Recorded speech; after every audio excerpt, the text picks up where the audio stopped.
मिले टाइम्स में खुशामदीद। वोटिंग के बीच ईवीएम पर सुप्रीम कोर्ट का बड़ा फैसला आ गया है और इस फैसला से विपक्षी पार्टियों को, अपोजिशन को बड़ा झटका लगा है।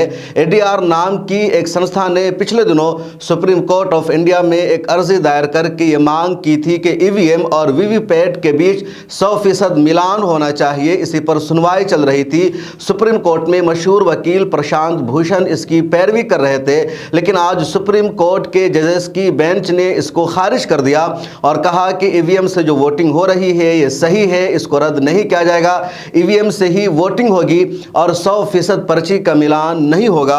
सुप्रीम कोर्ट में जस्टिस संजीव खन्ना और जस्टिस दीपांकर दत्ता की जो बेंच है वो सुनवाई कर रही थी। दोनों जजेस ने कहा कि अगर 100% मिलान हो ईवीएम और वीवीपैट का तो वोटों की काउंटिंग में, गिनती में एक दिन के बजाय 12 दिन लग जाएंगे और ऐसा पॉसिबल नहीं है। इसके अलावा इन लोगों ने यह भी कहा कि इलेक्शन कमीशन ऑफ इंडिया के चुनाव का जो तरीका है वो सही है। ईवीएम पर भरोसा करने की जरूरत है। लोकतंत्र में सवाल उठाना भी जरूरी है, लेकिन भरोसा रखना भी जरूरी है। हर चीज पर शक की गुंजाइश नहीं है। और इस तरह दोनों जजेस की बेंच ने 100% मिलान की शर्त को खारिज कर दिया। ईवीएम पर लोग शक करते हैं और इसलिए बार बार मांग की जाती रही कि 100% ईवीएम का मिलान हो वीवीपैट से। ईवीएम अलग है, वीवीपैट अलग है। ईवीएम एक अलग मशीन होती है जिसके जरिए आप वोट करते हैं और आपका वोट कास्ट होता है। वीवीपैट एक अलग मशीन होती है। जब आप वोट करते हैं तो उस वीवीपैट मशीन के जरिए पता चलता है कि आपका वोट उस उम्मीदवार को गया या नहीं गया जिसको आपने वोट किया है। ईवीएम और वीवीपैट का आपस में कनेक्शन होता है, दोनों एक दूसरे से कनेक्ट होते हैं। और जैसे ही आप ईवीएम पर वोट करते हैं तो वीवीपैट पर एक स्क्रीन नुमाया होती है, डिस्प्ले होता है और वहाँ ये दिखता है कि आपने जो वोट किया वो वोट आपका उस उम्मीदवार को गया या नहीं गया। वहाँ स्क्रीन पर जो डिस्प्ले होता है उसमें उम्मीदवार का नाम लिखा हुआ होता है और चुनाव चिन्ह होता है, निशान होता है। जिस पार्टी को आपने वोट किया है या आज़ाद कैंडिडेट है तो उसका जो चुनाव चिन्ह है, जो निशान है वो वहाँ पर डिस्प्ले होता है। 7 सेकंड तक ये डिस्प्ले रहता है। उसके बाद उसकी जो पर्ची है वो ड्रॉप बॉक्स में गिर जाती है। 2019 के लोकसभा चुनाव से पूरे देश में वीवीपैट का इस्तेमाल किया गया, लेकिन अभी तक सिर्फ एक लोकसभा क्षेत्र की जो एक विधानसभा होती है उसके सिर्फ 5 वोटिंग केंद्र का या कह लीजिए 5 वोटिंग जो पोलिंग बूथ होते हैं उसी का ही वीवीएम और वीवीपैट में मिलाप होता है। बकिया को मिलान करने की इजाज़त नहीं है।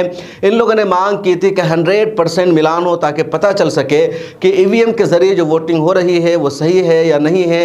हैक तो नहीं किया जा रहा है, लेकिन इस मांग को खारिज कर दिया गया है।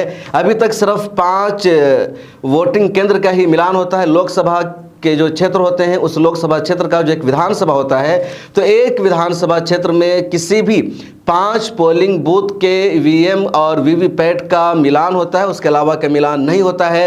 वोटिंग काउंटिंग के दौरान देखा जाता है कि जिसको वोट दिया गया था पर्ची भी उसी के हक में निकली है। सिर्फ 5 का मिलान किया जाता है। बकिया की काउंटिंग रैंडम होती है कि सीधे काउंटिंग होती जाएगी, उसका मिलाप नहीं किया जाएगा। सुप्रीम कोर्ट ने अपने फैसले में यह भी कहा कि जो वीवीपैट की पर्ची होती है उसको 45 दिनों तक महफूज रखना होगा और उसकी जो पर्चियां हैं वो उम्मीदवार के सिग्नेचर सही महफूज रहेगी। उसका खर्च भी उम्मीदवार को ही बर्दाश्त करना पड़ेगा। विपक्षी पार्टियों की मांग थी कि 100% वीवीपैट हो तो ईवीएम पर भरोसा किया जा सकता है, लेकिन ऐसा नहीं हो सका।